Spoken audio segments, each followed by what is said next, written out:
जय श्री कृष्ण भक्तजनों, आज मैं आपको वैशाख मास के शुक्ल पक्ष की मोहिनी एकादशी का महात्म सुना रही हूँ। तो आप सुनिए। युधिष्ठिर ने पूछा, जनार्दन, वैशाख मास के शुक्ल पक्ष में किस नाम की एकादशी होती है, उसका क्या फल होता है तथा उसके लिए कौन सी विधि है।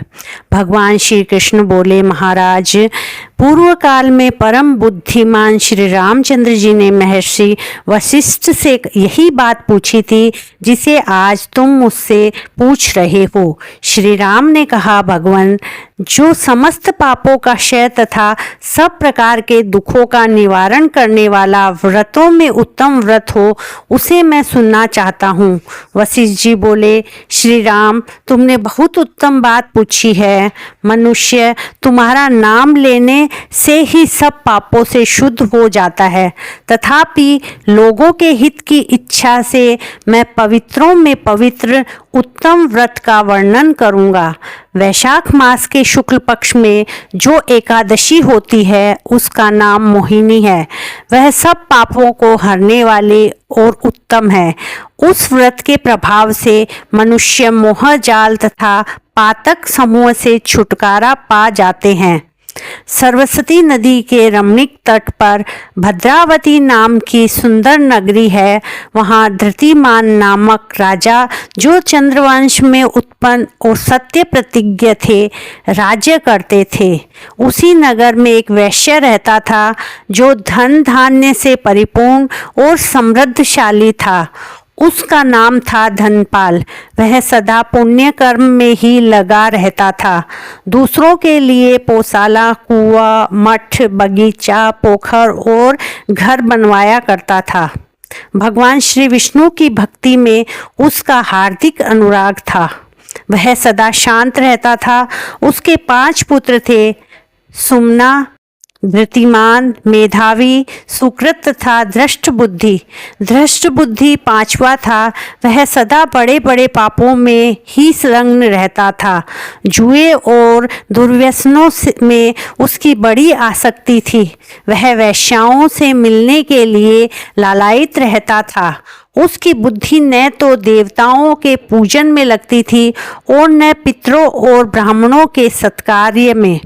वह दुष्टात्मा अनन्याय के मार्ग पर चलकर पिता का धन बर्बाद किया करता था और अन्याय ही करता था। एक दिन वह वैश्या के गले में बाहर डाले चौराहे पर घूमता देखा गया। तब पिता ने उसे घर से निकाल दिया तथा बंधु बांधवों ने भी उसका परित्याग कर दिया।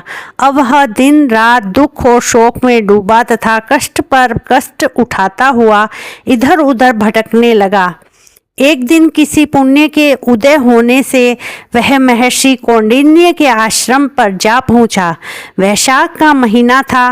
तपोधन कौंडिन्य गंगा जी में स्नान करके आए थे। धृष्ट बुद्धि शोक के भार से पीड़ित हो मुनि के वर कौंडिन्य के पास गया और हाथ जोड़कर सामने खड़ा होकर बोला, ब्राह्मण द्विश्रेष्ठ, मुझ पर दया करके कोई ऐसा व्रत बताइए जिसके पुण्य के प्रभाव से मेरी मुक्ति हो। कौंडिन्य बोले, वैशाख के शुक्ल पक्ष में मोहिनी नाम से प्रसिद्ध एकादशी का व्रत करो। मोहिनी को उपवास करने पर प्राणियों के अनेक जन्मों के किए हुए मेरु पर्वत जैसे महापाप भी नष्ट हो जाते हैं। वशिष्ठ जी कहते हैं, श्री रामचंद्र मुनि का यह वचन सुनकर धृष्ट बुद्धि का चित्त प्रसन्न हो गया। उसने कौंडिन्य के उपदेश से विधि पूर्वक मोहिनी एकादशी का व्रत किया। नृपश्रेष्ठ, इस व्रत के करने से वह निष्पाप हो गया और दिव्य देह धारण कर गरुड़ पर आरूढ़ हो सब प्रकार के उपद्रवों से रहित श्री विष्णु धाम को चला गया। इस प्रकार यह मोहिनी का व्रत बहुत उत्तम है। इसके पढ़ने और सुनने से सहस्त्र गोदान का फल मिलता है। तो भक्तजनों, राधे राधे। पसंद आए तो लाइक शेयर सब्सक्राइब करें और आगे और भी इसी तरह की कथा, कहानियाँ और भजन सुनने के लिए मेरे चैनल से जुड़े रहें। प्लीज़ लाइक शेयर सब्सक्राइब करें। राधे राधे।